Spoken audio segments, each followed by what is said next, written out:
What's up guys, it's Adrian, and today I'm going to show you guys my approach to a tropical song. Let's go!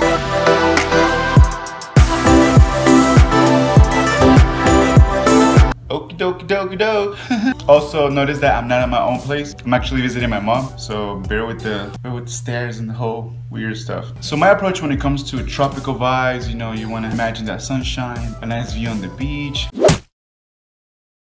The first thing I did was start with the chords. It's actually a kazoo. This is what we got.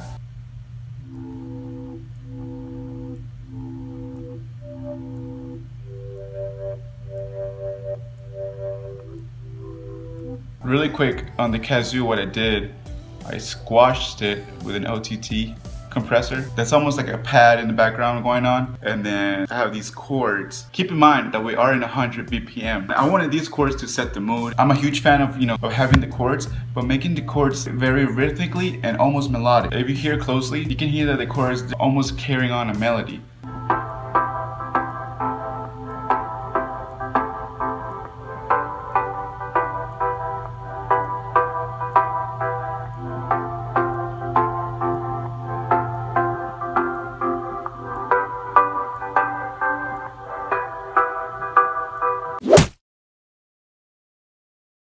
So one huge part with these tropical vibe songs, I love to add them vocal chops. DJ Snake is crazy known for that, just as Major Lazer. So what I did was that I would always start introducing vocal chops before the drop. That way the listener, like when it comes on, they're like, oh, I feel like I heard this before. But it's because it's been playing throughout the whole song. It's very down in the mix.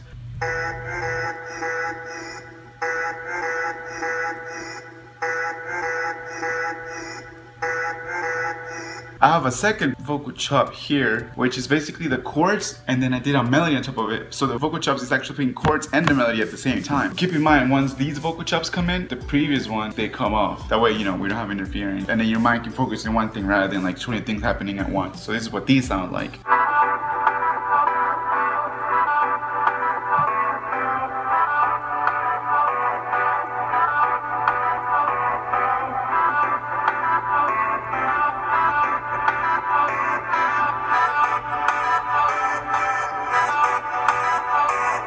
Let me show you really quick what I got going on. So I'm gonna play it real quick without anything, and I'll start including all the plugins.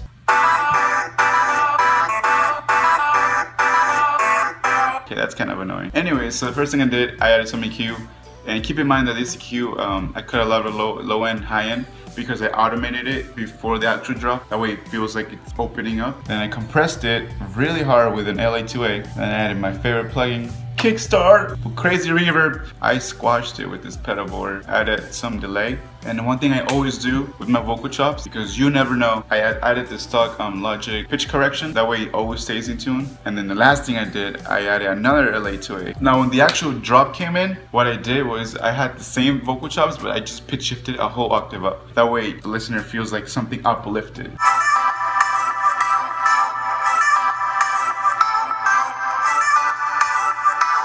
And I have this same lead line as the vocal chops, almost like a guitar distorted sound.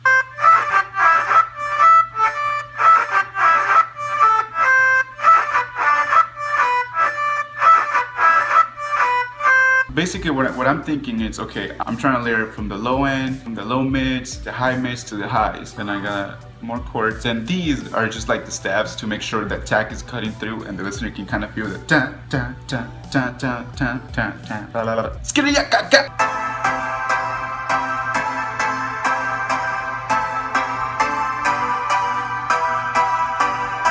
So I think it's super simple. I did do some like percussion here and there, but I wasn't going crazy with it. Like I wasn't trying to do like a reggaeton type of feel. When the drop came in, I basically did like an A-B section for like a 8-bar hook. Basically like the first 4 bars, I actually removed the clap and the snaps. And then on the second half, then I introduced the clap and the snap. That way the listeners like felt some sort of variation. Then I added some more percussion after that. One thing that I do want to share with you guys with this track is I wasn't incorporating a lot of sounds. Gave every 4 bars each own section. So like in 4 bars, you heard like only the kazoo, kazoo, then some small percussion started coming in. Then after that, more chords came in. Then the vocal chops came in. So it wasn't so drastic, but it just kind of allowed the track to breathe, you know, as the listener keeps listening. And honestly, come on, the chords are repeating for the whole time. We have to pretty much entertain the listener with little like ear candy things, maybe a swell from now and then. That way they're like, oh wow. One thing that I did not do, that is very common with, you know, DJ Snake and Major Lazer, is that they add that like what I call the riser snare.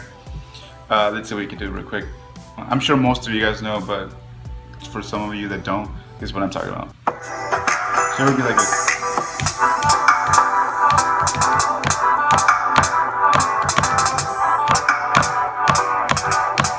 Okay, you get the point. I'm trying to play it on my little laptop keys, so it's kind of hard. But you get the point. Leave room for the vocal. That's like the main point of this track. It feels like there's a lot going on, but I always make sure there's room for the vocal to be on top and the vocal to do them crazy melodies, and that either the rapper or singer just have fun with it. So that's how I approach this type of track, but make it my own, because you don't want to sound like everybody else. Now after this, I'm gonna play a little bit of the track so you guys can hear what it actually sounds like. Thank you for watching. I hope this was helpful to you to creating your own tropical vibe song. We're almost at 200 subs, so I'm excited to release that song for you guys as soon as we hit 200. Also, if you want to get the tracks that I make on this channel, make sure to check out my Patreon page. And if you like this video, make sure to hit the subscribe button. And like always, stay safe, stay holy, and I'll see you guys in the next beat making. Peace!